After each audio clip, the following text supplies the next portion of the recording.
And then for folks joining in right now, we're just waiting for everyone to get in, and then we'll start promptly here in 1 minute exactly. So I see the numbers ticking up, so we'll give just a little bit second here.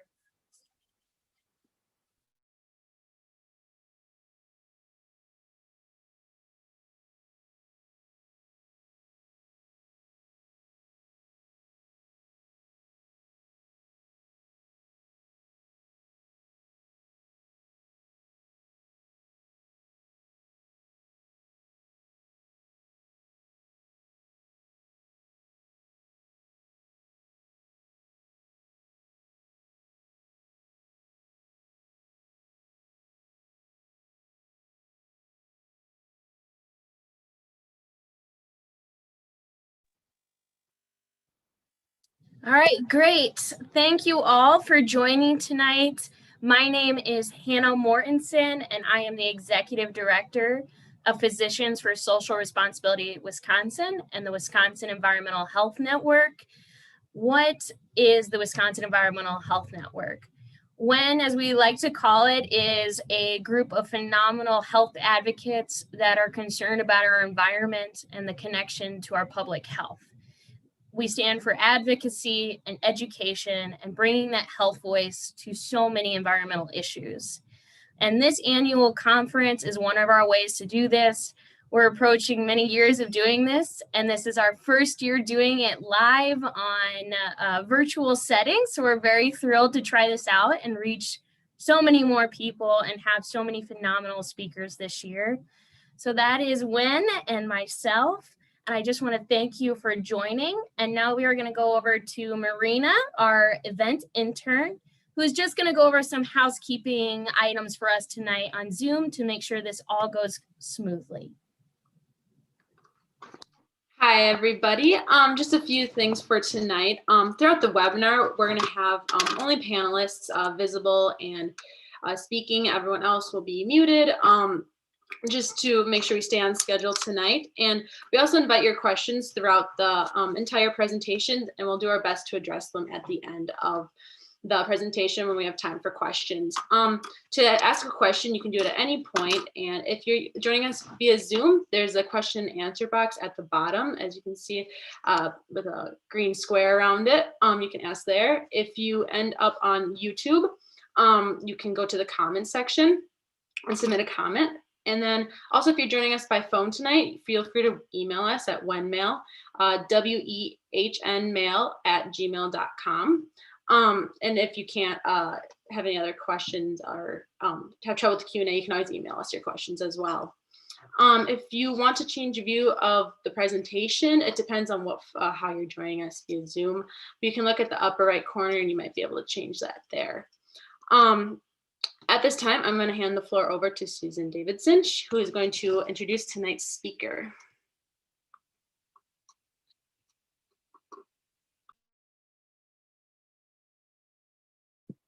Thank you, Marina.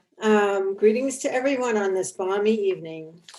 I'm Susan Davidson, and I'm a recently retired physician specializing in high-risk obstetrics. About 10 years ago, I attended a conference sponsored by the Wisconsin Environmental Health Network.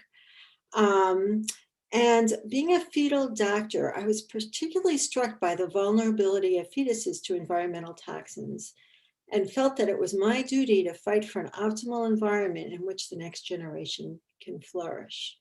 So since that time, I have been on the steering committee of the Wisconsin Environmental Health Network, and I invite anyone who's interested to email us for more information, and there are many, many ways you can join our organization.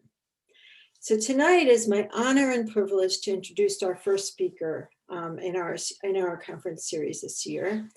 Dr. Arlene Blum is known as a biophysical chemist, author, mountaineer, and tireless activist. She has the rare ability to create both create science, communicate it so that the public understands, and translate it into policy to protect the health of all of us. She received her PhD in biophysical chemistry from the University of California at Berkeley, where she's currently a research associate. and she's the executive director and founder of the Green Science Policy Institute. In 1977, Dr. Blum published an article in Science with Dr. Bruce Ames, who many of us know as the creator of the Ames technique for cancer, determining if cancers are carcinogenic. The paper was in Science and was entitled Flame Retardant Additives as Possible Cancer Hazards. Since that time, she has published numerous articles in both scientific and lay sources, calling out the hazardous impact of flame retardants and other chemicals on human health. She was highly influential in removing chlorinated tris flame retardants from children's clothing and founded the Green Science Policy Institute in 2008 when it became apparent that these same chemicals were back in furniture and other baby products. She has been the recipient of numerous awards for her work. And as if her scientific and advocacy contributions were not enough, Dr. Blum is a pioneering mountaineer. She defied the male-dominated climbing establishment in the 1970s by leading the first teams of women on successful ascents of Denali and Annapurna, and hiked the length of the European Alps with her baby daughter on her back. She has written several critically acclaimed books based on these experiences. And I have to tell you that when I sent a message to my friends and colleagues that Dr. Blum was speaking, I got this note back from one of my friends. And she said, Arlene Blum is amazing. We know of her book about the women's climb of Annapurna 4 decades ago. It is a great chronicle of their climb with lots of pictures. Recommend tissues when you read it. It is a memorable read. So now that science is being reintroduced to public policy, it is particularly timely that Dr. Blum speak to us tonight. The title of her talk is A Scientific Strategy Towards Healthier People and Planet. Science plus communication plus decision makers equals positive change. And thank you, Dr. Blum, for being with us tonight.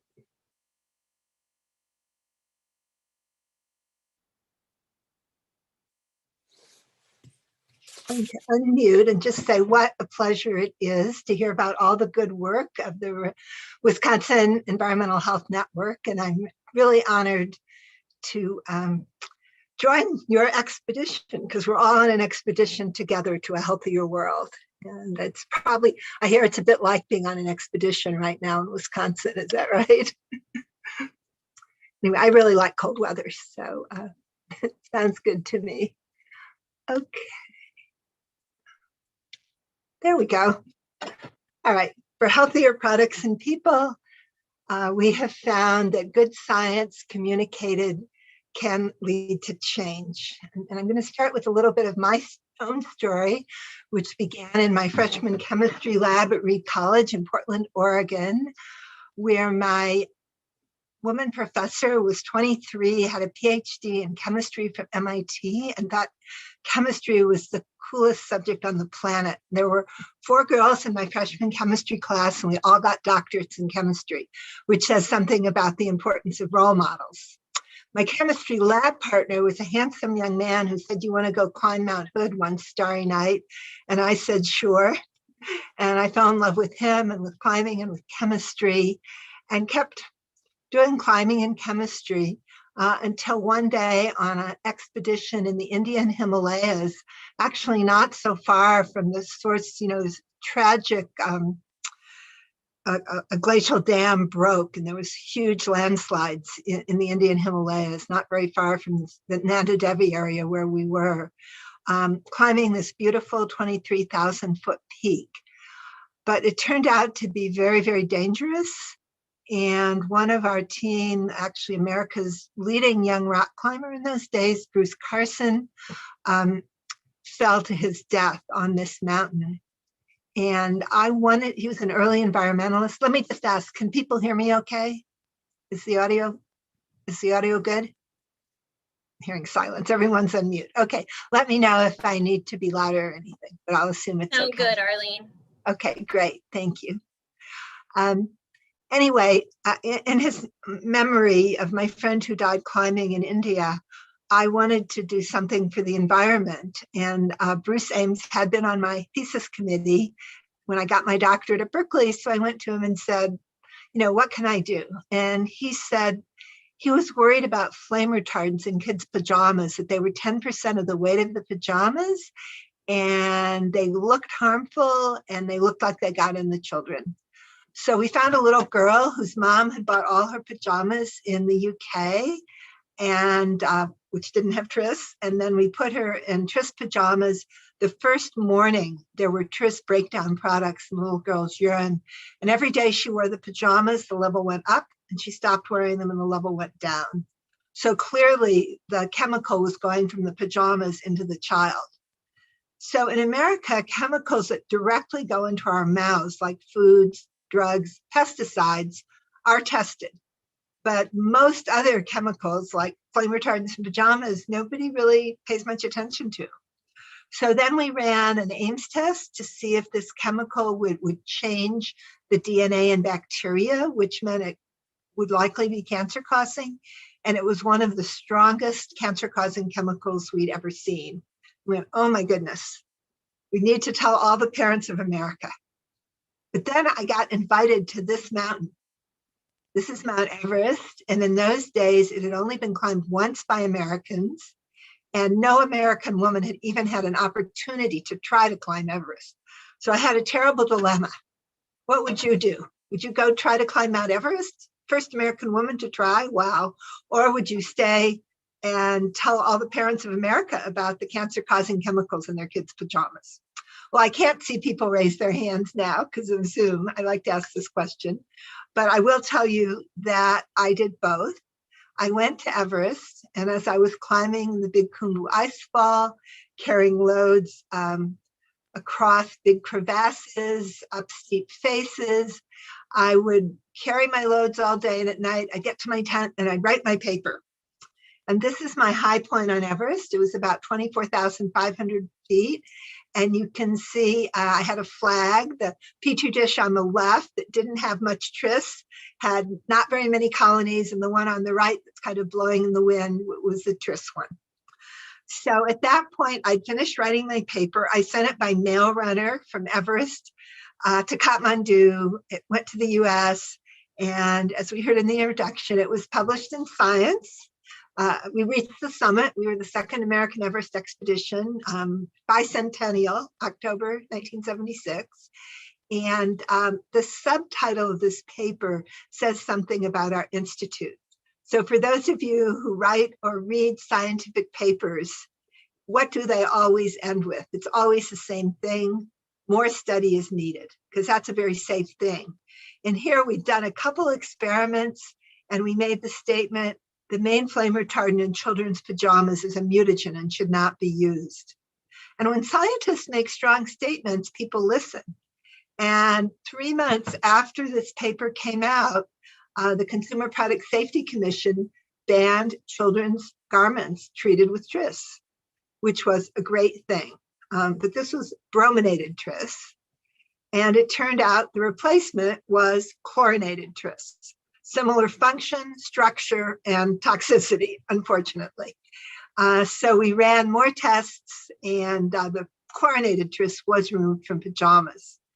And we'll hear more about this. It's a regrettable substitute. It's very expensive to change industrial processes.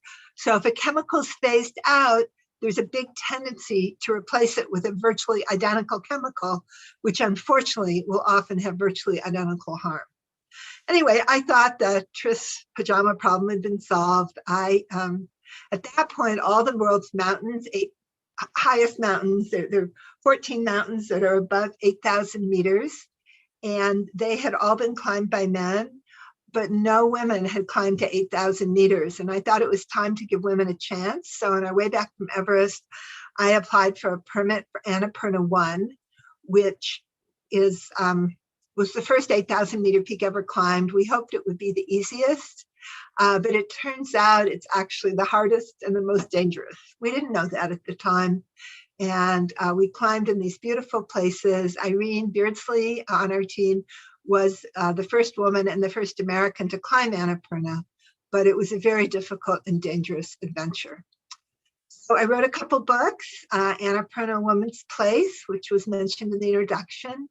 And then I literally spent 20 years writing a book called Breaking Trail, trying to figure out how I went from my overprotected childhood in the Midwest. My first camp I ever went to was Camp Pinewood in Wisconsin.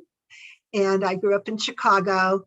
And how I went from that to leading Himalayan expeditions. And it took me 20 years to write Breaking Trail. And when I finished, I'd actually quit doing science in 1980 when Reagan became president. It looked like there wasn't a lot of interest in reducing toxic chemical use. So 26 years later, I finished my book. And I thought after a 26-year break, could I possibly go back to science? I felt like I didn't know anything. I thought maybe I could get a job washing test tubes in a lab. And then I learned that tris, the same tris we'd gotten out of kids' pajamas, was back in the nation's furniture. And ever since then, I swear every day is an adventure, like being on Annapurna. I never quite know if it's going to be a good day or a bad day, but there's so much happening because I'm on this, as are many of you, on the expedition to a healthier world, which is such a worthy expedition, but can be fairly perilous, as you will hear. So I founded the Green Science Policy Institute. We are scientists who write high impact papers. We actually have a communication strategy that our papers will often have 10, 20, 30,000 downloads, which is very unusual for scientific papers, but we write about things that are important in good journals. Then we bring decision makers together from business, from government, NGOs, and academia, and we communicate. And from all this, we have very frequently, as you'll hear, succeeded in changing government policy and the purchasing of business and large purchasers to really reduce harm from toxic chemicals. And that's the goal of our institute. So we do not have great regulation for toxic chemicals in this country. We've had one law called TSCA, the U.S. Toxic Substances Control Act. And when it passed, tens of thousands of chemicals were grandfathered. New chemicals, no data was required. Things are changing a little. TSCA has been reformed. Maybe with the new administration, the reform will really have more validity. Another big problem, as I mentioned, is what's called the regrettable substitution problem. The chemical on the left is a flame retardant called DECA 10-bromo diphenyl ether, 10 bromines around 2 phenyl rings. It's used a lot in electronics. If you have an old TV, the case around your TV might be 20% this DECA ether by weight. It will come out of your TV into the dust. It's persistent. It can bioaccumulate. It's toxic. And after years and years of advocacy and scientific research, DECA bromo diphenyl ether is being phased out. But what's replacing it? DECA bromo diphenyl ethane on the right. Do the structures look similar? Similarly persistent, similarly bioaccumulative, and we're learning similarly toxic. So if you have a newer TV, it's 15 or 20% the DECA ethane. So that is a big problem, the regrettable substitution problem, and the amount of research and advocacy to just phase out one chemical, and there are tens of thousands. So at our institute, we got together with thought leaders from business and government and academia and NGOs, and we asked the question, what are we going to do to evaluate tens of thousands of individual chemicals? It seemed unworkable. And we came up with the idea of looking at them in groups with similar structure, function, and qualities. And we've come up with 6 classes of chemicals that contain most of the harmful chemicals in everyday products.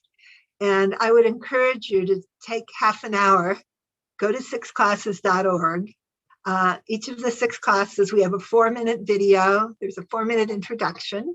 So in 28 minutes, 7 times 4, you can learn about each of these 6 classes, where they're used, why they're harmful, what you can do to reduce exposure. And we put in a success story for optimism, because sometimes friends of mine will say, oh my goodness, I had no idea how depressing there are all these harmful chemicals in everyday products.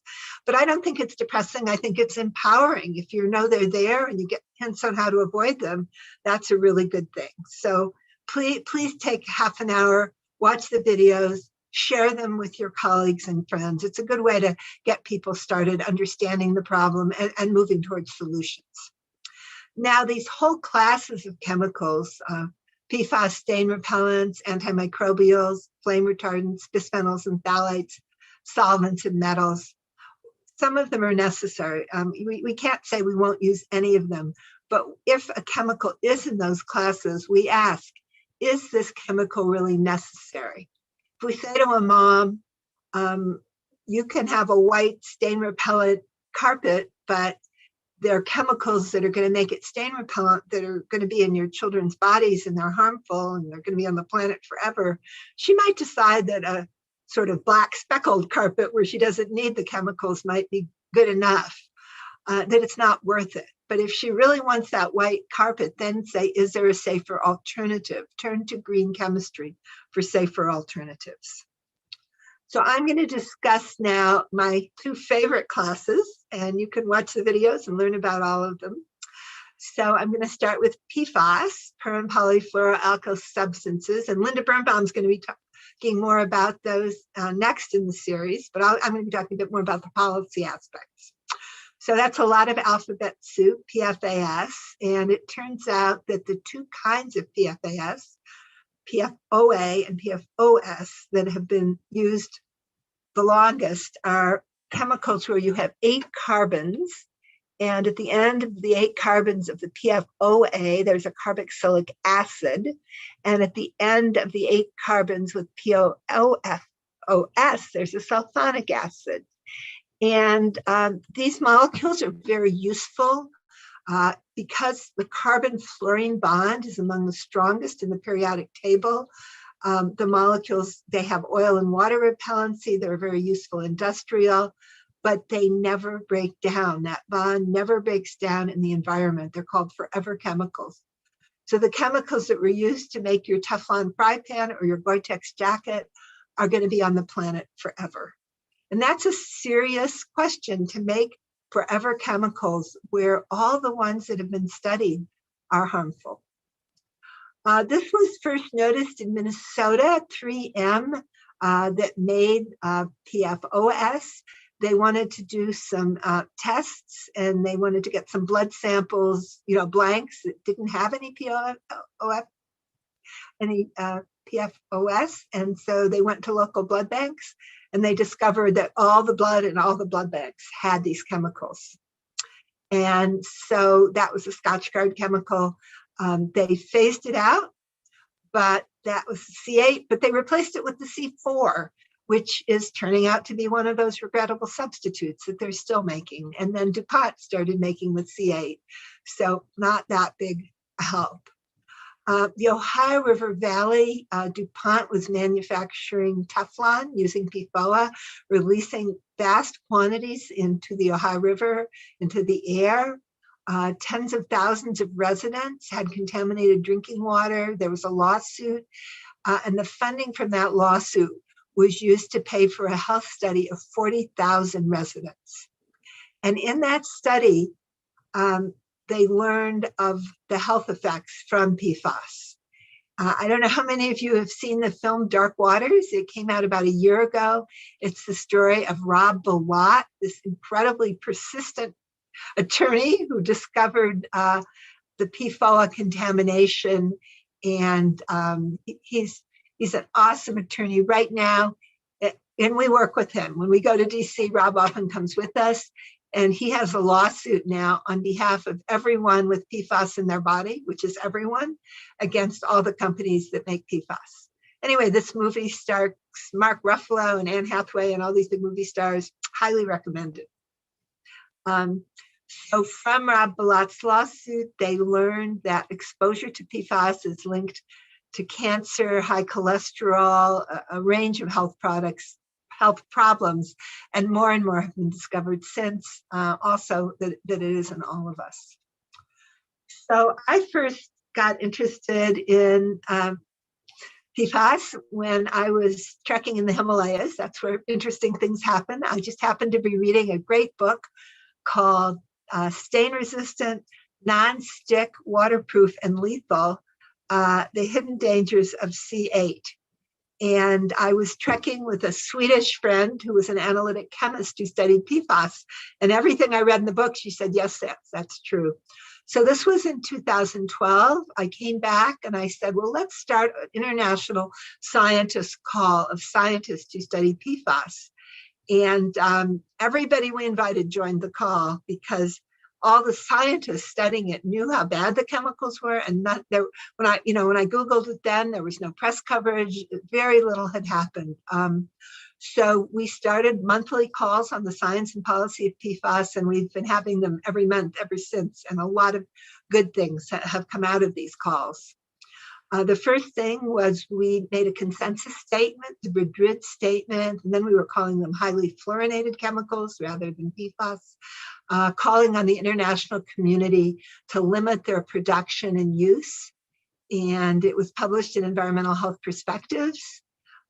Based on this, we did a huge communications push. And nobody had really heard about PFAS much. It was in National Geographic, the New York Times. If any of you become really interested in PFAS like I am, I recommend The Intercept has a series by Sharon Lerner, The Teflon Toxin, and she's a brilliant investigative reporter. And anyway, so many good stories. But the thing that changed everything was a New York Times cover story. The lawyer who became DuPont's worst nightmare, telling the story of Rob Bilott. Indeed, this article was the basis for the movie Dark Waters. But because of this article, suddenly a lot of people in states with contaminated communities started putting pressure on the EPA to do something to regulate PFAS. And at the same time, EPA they have what's called unregulated contaminant monitoring. And they were monitoring for different kinds of PFAS in drinking water and discovered that there were hundreds of drinking water supplies around the country that had quite high levels of PFAS. Nobody quite knew what a safe level was. They weren't hazardous substances. There wasn't a level, but it was concerning. And the EPA scientists who were on our monthly calls kept saying, we have to do something. All these people's drinking water has high levels of PFAS. And so I thought, well, why don't we map back from the communities with high levels to the sources? And so I asked on the call if anybody could do that kind of mapping. And Elsie Sunderland, environmental engineer at Harvard, said her student Cindy Hu was good at mapping. So Cindy looked at the water supplies and was able to trace back that they were industrial production sites, airports, military airports, civil airports, and wastewater treatment plants. And the reason for airports is that PFAS is used in firefighting foam to put out oil and gas fires. And there were practices every week at airports, and they just washed the PFAS into the soil, the water. And so around most airports, many airports, there was contamination of drinking water. And wastewater treatment plants were just a place that would consolidate the PFAS. So it wasn't their fault. It would come into the wastewater treatment plant, but it would also go out. So just as we were finishing our paper, the EPA, with pressure from those who'd read the New York Times story about Rob Bilott, issued what is a EPA health advisory level. And it was 70 parts per trillion for the sum of PFOA and PFAS, OS, the two C8s. And Cindy Hu was able to calculate that 6 million Americans drinking water would be contaminated if that was indeed the health advisory level. And this caused a huge stir. I think this paper has been downloaded 40,000 times. It's a very popular paper. And it came out of our science and policy group. So looking at health advisory levels, they have kept going down. You can see in 2000, 2016, the EPA set the level of 70. In New Jersey, a lot of work was done, and 14 seemed to be a better level. And since then, various states have set levels between 8 and 20 parts per trillion. So when the level goes down, the number of people with contaminated drinking water goes up. And if the level were as low as 10, it could be as much as 15 or 20% of the drinking water in the country. So as we're looking and measuring more drinking water supplies, more wells, we're finding more and more contaminated water. And as the level goes down, there's more and more water. So it's a huge, huge problem. So once again, the regrettable substitute slide. So C8, 8 carbons surrounded by fluorines, was indeed phased out. The harm was first pointed out in the 60s by DuPont scientists who said there should be limited human exposure. And 50 years later, 2015, it was phased out. But what was the replacement for C8? C6, 6 carbons surrounded by fluorines. And similar persistence, bioaccumulation in plants. The smaller C6s move faster. They're harder to clean up because they go through filters that take out the C8. So not a big improvement. Some of the short chains may be even more harmful. This is a recent study showing that people with higher levels of the C4, that's what 3M still is making, that they have more serious cases of COVID. So apparently their PFAS affects immune response and can lead to COVID, more problems with COVID. The producers of the chemicals had big advertising campaigns that C6 is just fine. If you're a chemist, you can appreciate the argument that C6 cannot break down to C8 is not a very good one, that 6 molecules can't break down to 8, but 6 carbons, but that doesn't mean it's safe. And nonetheless, the product manufacturers pretty much all went to C6. So things that are waterproof, stain repellent, they very likely have C6 these days. We recently wrote a paper, The Scientific Basis for Managing PFAS as a Class, making the argument that because of the persistence, toxicity, all PFAS should be considered suspect. We can't study them all, so let's avoid their use. And again, this is a paper that's had like 30,000 downloads, very popular, an important paper, but we used our good communication strategy. One example, a state near you, Michigan, near Grand Rapids, Wolverine treated leather with scotchgard. They dumped the scrap into fields, sludge, and then they built a suburb on those fields where the water was up to 58,000 parts per trillion, over 800 times the EPA health advisory level. There were lots of lawsuits. Last year, Wolverine agreed to pay Michigan nearly $70 million for contaminating the environment. And then 3M paid Wolverine $55 million. So lots of lawsuits, lots of lawyers, but people whose water is contaminated, the value of their houses goes to nothing. And some of them will have these health problems associated with PFAS exposure. What do you do with PFAS contaminated soil? You can't put it in a landfill, you can't move it, it just sits there.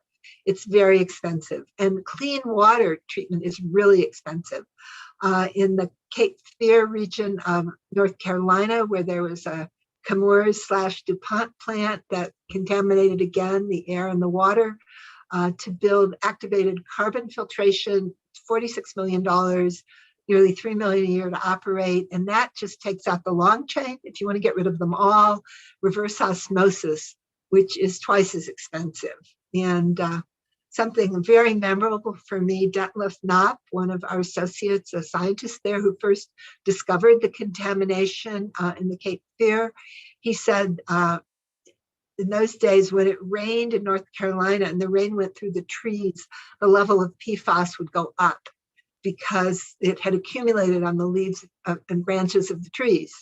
So even though people can get clean drinking water at a very high cost, what about the environment? You know, the birds and the bats and the bees who live in the trees. So from all this, we have to conclude that PFAS are problematic and difficult to clean up. and prevention is preferable. So now we'll come to some of the good stories. We wrote a paper on PFAS in food packaging and found that 40% of the food packaging we looked at did have PFAS.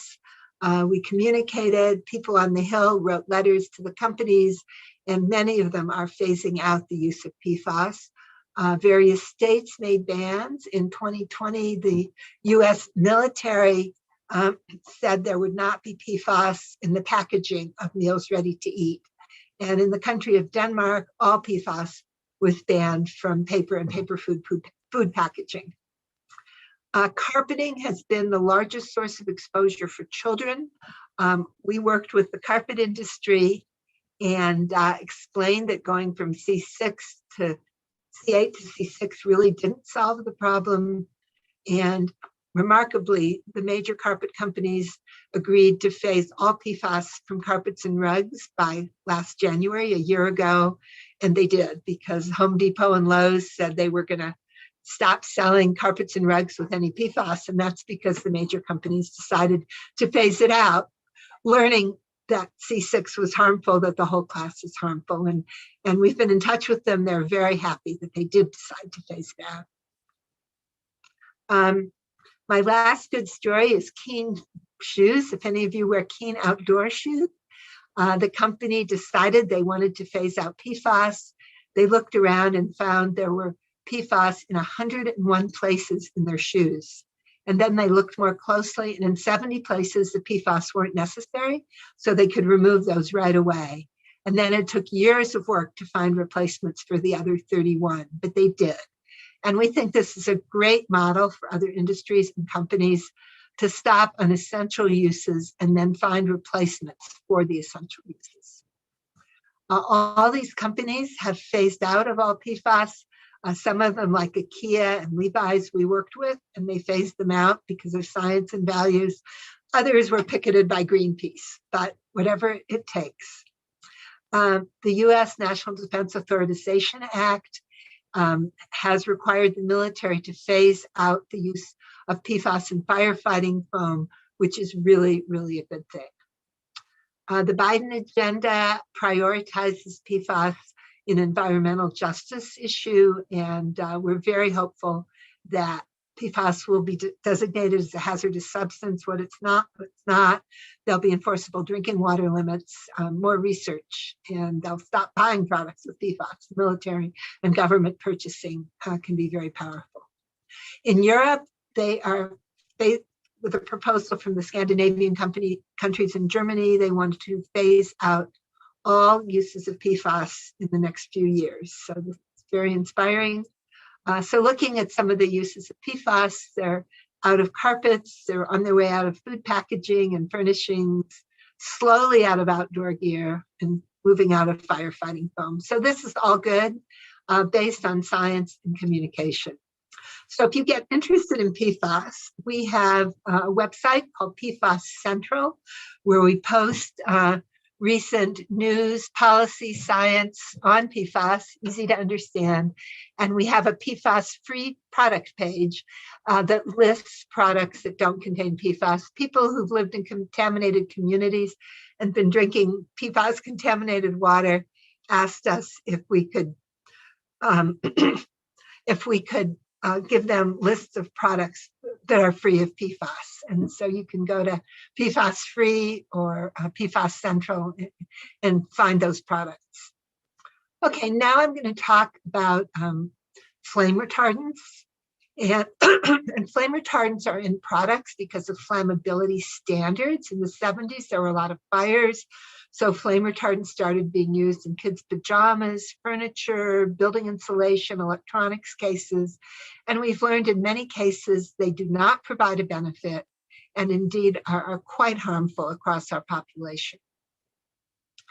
There is a California flammability standard called Technical Bulletin 117 that required the foam inside furniture to withstand a small open flame for 12 seconds. And this turns out not to be a very useful standard because if you imagine dropping a candle on your couch, the fabric will burn first you'll have a big flame, and then the foam will burn right away.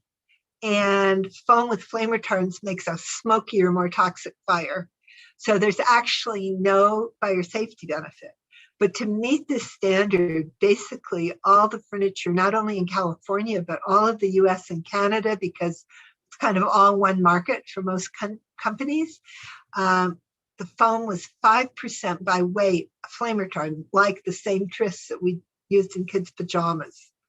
The one that was used the most was called penta-BDE.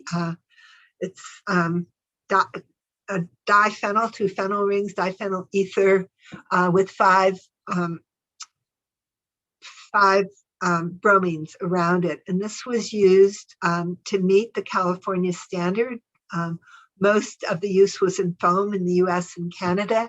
And because that was all the furniture, pretty much all the furniture in North America for such a long time, these chemicals ended up in everyone. And they particularly vulnerability for pregnant women, for the fetus, and children whose mothers have higher levels. We have human EPIs showing a variety of neurological and reproductive harm. It was calculated the average American child has lost about 4 IQ points from the flame retardant. And so this has really been a huge problem. They're also cancer causing and probably are contributing to various kinds of cancer. These chemicals come out of furniture constantly. They're semi-volatile, they drop in dust. If you eat a sandwich, you have flame retardants on your fingers and you eat the flame retardants. Cats who lick their fur where the dust might have flame retardants will have 10 to 100 times higher levels than humans. And then unfortunately, toddlers and young children who crawl in the dust and have hand-to-mouth behavior, their levels are 3 to 5 times higher than their parents, and in some cases much higher than that, just when their brains and reproductive organs are developing. So it's really not a good thing. And there's no fire safety benefit. Fire science has shown that having the foam inside the couch, having the flame retardants really doesn't make any difference. So it seemed that if there's no benefit and such a potential for harm, why are we putting the flame retardants in there? And we decided we would change the California standard. And it seemed, I remembered in the 70s, we changed the standard for kids' pajamas really easily. But things have changed since the 70s, as I discovered, and we ended up having 4 bills with the support of scientists, firefighters who knew the flame retardants didn't work and were concerned about their own exposures, parents, just about everybody supported.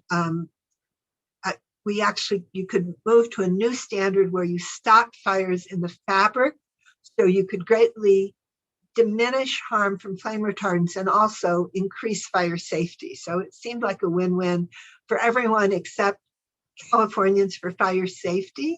When we were on the verge of passing such a rule, and it looked like it would way back in the beginning, this is part of a $23 million advertising campaign in Sacramento.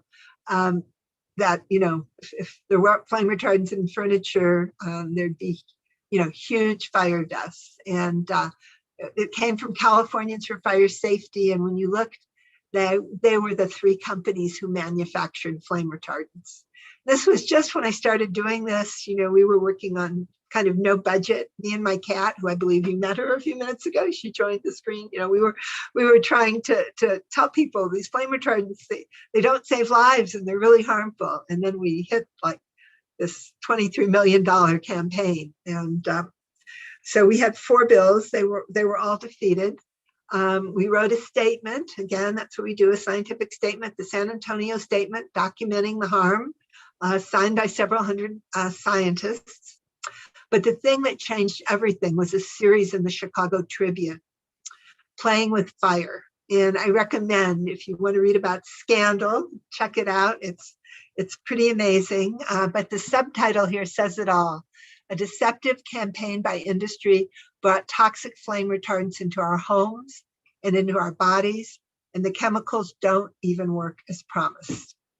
And this story was a finalist for the Pulitzer. It was actually a series, and I do recommend it. And it was just scandalous. They had a burn doctor who was testifying at all our hearings saying that this baby had died because there weren't flame retardants in her crib.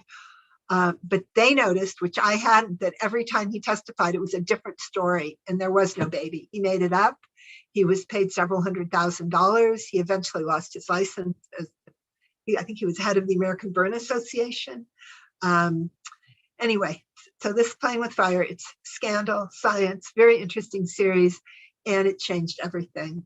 After it came out, well, I was just to say, I like to do things by hiking. So I started hiking with Jerry Brown, senior advisor, and anyone who hikes with me would get an earful about flame retardants. And so he educated the governor. The governor wanted to change the standard, but he was really worried that the flame retardant industry, would just spend unlimited money lobbying against him. And then when the Chicago Tribune series came out, a couple of weeks later, he started changing the standard. And now if you go to buy a couch, it will have a label like this that you can check contains flame retardants and contains no flame retardants. And it will say contains no flame retardants. All furniture sold in California has to have the label, but pretty much all national brands do. And then it says how harmful flame retardants are. So this is a case where science plus journalism really made a difference. So I have to include this. This is my glamour slide. Because of changing the standard, people in Jerry Brown's office thought it was perhaps one of the most important things he had done for the health of the state of California. And so I got inducted into the California Hall of Fame with Robert Redford and Joan Baez and all kinds of heroic people. So it's amazing how getting flame retardants out of furniture can end up with such a nice outcome. So once again, I would like to encourage you to take a few minutes, go to sixclasses.org and learn about PFAS, the stain repellent chemicals that are, in Gore-Tex and Teflon and in anything that's stain or water repellent may well have PFAS, but they're moving away. Antimicrobials are unfortunately being used a lot more during COVID. On our Green Science Policy website, we have a lot of information about all these chemicals. Also at sixclasses.org we've talked about flame retardants. We know with bisphenols, how we went from bisphenol A to bisphenol S. That's another regrettable substitute. So thinking about whole classes is a good way to move away from these harmful chemicals. So I will conclude by, I send out a monthly newsletter where I talk about these classes and kind of the latest stories, interesting videos, consumer tips. So I hope some of you might like to stay in touch. Actually, if you go to any of our websites, which is Six Classes, Green Science Policy, or PFAS Central, you'll get a chance to sign up for our monthly newsletter, and I hope you will. If you have questions, please contact me, Arlene at arleneblum.com. And so I think by limiting the use of Six Classes, we can have healthier people, healthier products, and a healthier world. So thank you very much. Thank you so much, Arlene. I wish we could hear everyone clapping. I love your positivity, so thank you so much for that. So I've got a list of questions coming in. And again, if you do have questions, people that are on, there is a Q&A chat bubble on the toolbar down below on Zoom. And that's where you can send in your questions and I will read them through. You should also be able to see the answered questions. So there's some there too. So I'm going to start off right here from the first one. We've got a question from Jed Downs. He is wondering if there have been any efforts to incinerate PFAS, and do we know anything about, the thermal breakdown of the products or any of the effects following that, including for our health and for climate change? Well, that's an excellent question. And unfortunately, the military, for example, has been incinerating the C8 and switching to the C6. And that's a terrible idea because, to incinerate, you have to do it at a really, really high temperature to do it safely. And we don't know how to do it safely yet. So it is a big problem. In fact, the recommendation is to save it until we figure out what to do with it, because nobody knows. The chemicals are forever, and they're also very mobile. So you put them in a landfill and they escape into the water. So that's another big reason why what you have to do is stop using them. We need to turn off the tap in products and then try to figure out what to do with the PFAS we have now. So I don't have a good answer except not to incinerate. Thank you. The next question we have is, does PFAS have any known impacts on vegetation or even other animals? Well, of course, it harms animals just like people. We're animals. So it's an endocrine disruptor. It leads to cancer, high cholesterol, a whole range of problems. And that's the thing that was so sad for me, is like we can give humans clean drinking water, but the birds, the bees, the plants are just going to be exposed, in the marine environment. A lot of it ends up in, water bodies. And so it's a real problem, and it never breaks down in the environment. If it's in a human, you'll eventually excrete it. You don't break it down, but you'll eventually get rid of it. It might be years, but it's in the world forever. So we need to, as quickly as possible, stop the use. We've got, besides reverse osmosis, are there any other filters that can remove PFAS? Are there some brands that are better than others when it comes to drinking water and filters? Well, carbon filtration is less expensive and works. And if you change your filter often enough, it can work. If you look up Heather Stapleton, who's at Duke, did a recent really excellent paper comparing different methods. Like some of these full house filtration systems actually don't even solve the problem. So it's actually good. So if you put Stapleton and water filtration, I think you'll find the paper, and it compares a lot of different filters and different brands. But it's important to do some research before you make your decision, because unfortunately it's not that easy. Our next question here is, historically, what has been the role of EPA in relation to the 6 classes? So what's the role? And then if there is anything you recommend for the national level for the future? Well, there's a lot of things. Unfortunately, PFAS is called it's not regulated. It's an unregulated contaminant, and it needs to be listed as a hazardous substance. And EPA sort of pledged to do that, but it kind of got hung up in the last administration. I think a lot of the things EPA is going to be able to take more action with the new administration. But it needs to be considered hazardous substances. Levels need to be set. Standards need to be set for what how do you dispose of them? There's a lot of work for EPA to do, and EPA is working on it. They have excellent scientists there. It's just some of the top level people were not going along with the scientists, but I think now they will. So I'm optimistic that things are going to get better at the EPA regarding PFAS. We've got another one here, and I might interpret it a little bit, but can or how can we work our way upstream to the sources of these dangerous chemicals? So how do we get to the sources, essentially? Well, a lot of people are working on that. It turns out that chrome plating is done with PFAS, so little chrome platers all around contaminate water.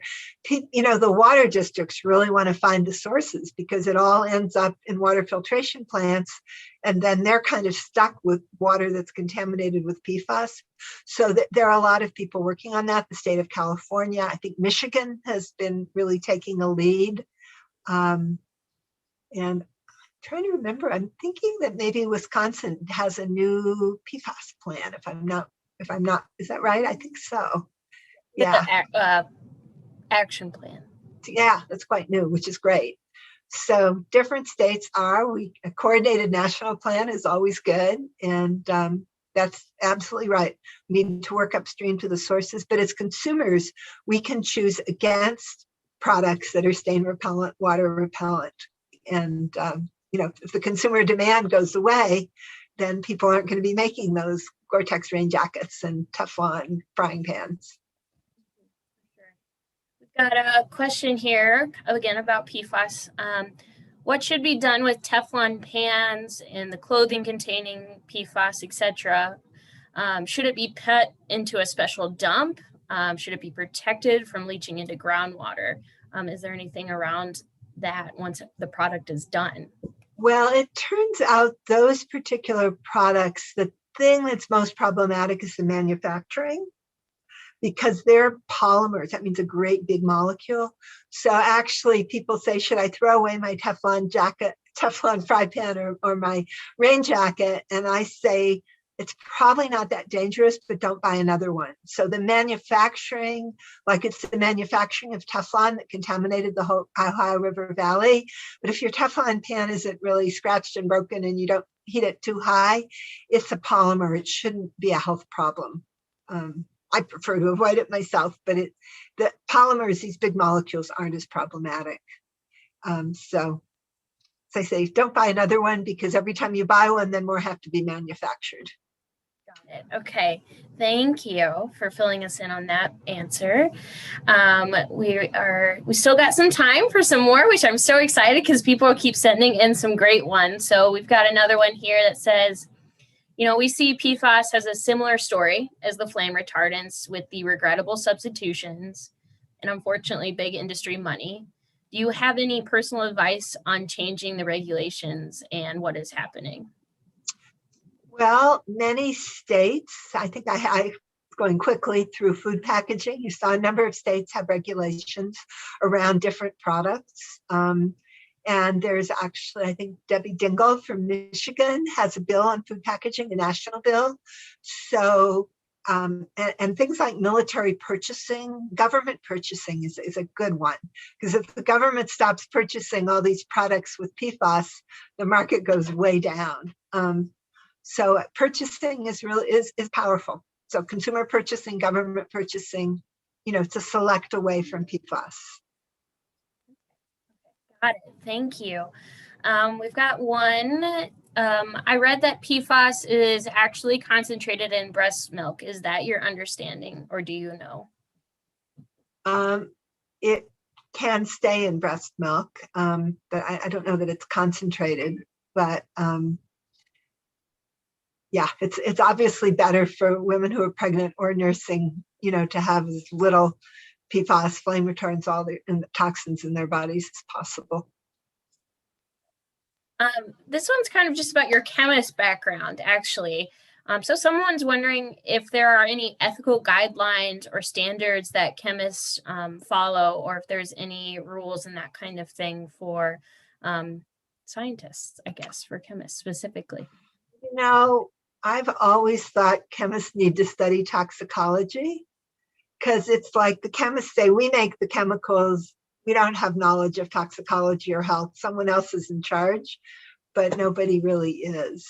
So I think the more that scientists can learn about toxicology, policy, the better. But unfortunately, usually technical educations tend to be a bit narrow. At Berkeley, there is a green chemistry course that's really great. And the more schools that have those sorts of things, the better, I think. Great. I'm not as familiar with one term in this, so I'll do my best, but can you comment about the excessive use of Cavi-wipes during COVID? Cavi-wipes? I don't know what Cavi-wipes are. I do not know either. So, but they're probably something with an antimicrobial treatment. And there has been a real excess of antimicrobials, which, the classic is hand washing is the best way to get COVID off your hands rather than using disinfectants. It's just better to, most things that kill bacteria, you don't really want to use lightly because they're persistent, they stay in the world, and they do end up in places like breast milk. So minimizing the use of toxic antimicrobials is really a good thing. And during COVID, that's not happening. Yeah, definitely. So this is another one. I think it's referring to chemicals, but how much bioaccumulation occurs within the food chain for flame retardants as well as PFAS?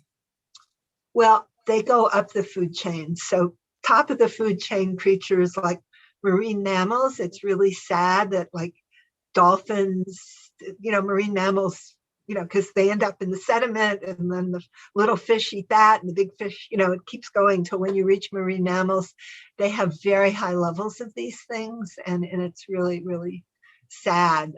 Birds of prey are at the top of the food chain, and nursing babies are at the top of the food chain. So unfortunately, those are places where there's high levels of these kinds of chemicals. We'll do 2 more questions, I think, here, because we're right at the 8 o'clock time, but, just want to make sure we have time for some big ones here. This one's kind of related to the Biden administration and EPA work. So what will the Biden administration and the current EPA work in regards to the Lautenberg Act revision of TSCA, and which chemicals will be slated to be studied first? So I don't know the answer. That is a very good question. And what I do think is that the spirit of the Lautenberg Act will be followed much more in this administration than it was previously. And I'm not that sure which chemicals are going to be. They're trying to actually reevaluate ones that were evaluated in the last administration, because ones that were seriously harmful, they decided weren't harmful. It was not evaluated very well previously. So I know there's some pesticides and some other, flame retardants that they're talking about reevaluating. So we're all hopeful that the Lautenberg Act will be better applied now. Got it. And I do want to say someone submitted an answer to our Cavi-wipes problem there. They say that it's a surface wipe that has active ingredients of isopropanol and ammonium chloride, if I'm pronouncing all those. That sounds okay. Actually, isopropyl alcohol and ammonium chloride does not sound harmful. So that sounds good. Better than quaternary ammonium salts, Quats or Quats are what's being used a lot, and they are problematic. So Cavi-wipes sound good to me. I don't know what they are. Yeah. Thanks to whoever gave us that information. Yes. And then our final question here is, how do we lean on manufacturers for home consumer products, especially during the time of COVID? Everything's virtual and that kind of thing. And some people maybe have other limitations. How do we lean on those manufacturers to take these chemicals out of our products?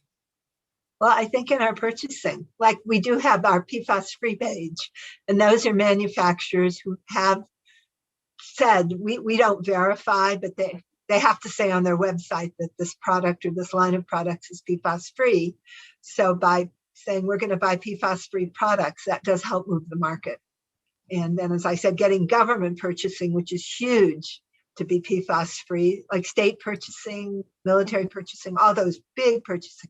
We actually have a buyers club with some big companies like Google and Facebook who want healthy environments for their employees and are trying to move away from these classes of chemicals in their purchasing around building materials. So I think purchasing is powerful and can be faster than government. Government is subject to lots of lobbying, and it's great when the government changes things, but it's a slow, difficult process. But companies can change really fast. I mean, getting PFAS out of carpeting happened partly because a lot of big companies said, we don't want our employees exposed to PFAS, so we want all our carpeting to be PFAS free, and that started the ball rolling. So purchasing is something to consider. Okay, great. Well, we will end our live question and the answer series here, but if someone has a follow-up question, they are more than welcome to send it to Arlene, as she mentioned, or to the wehnmail@gmail.com, which goes directly to me.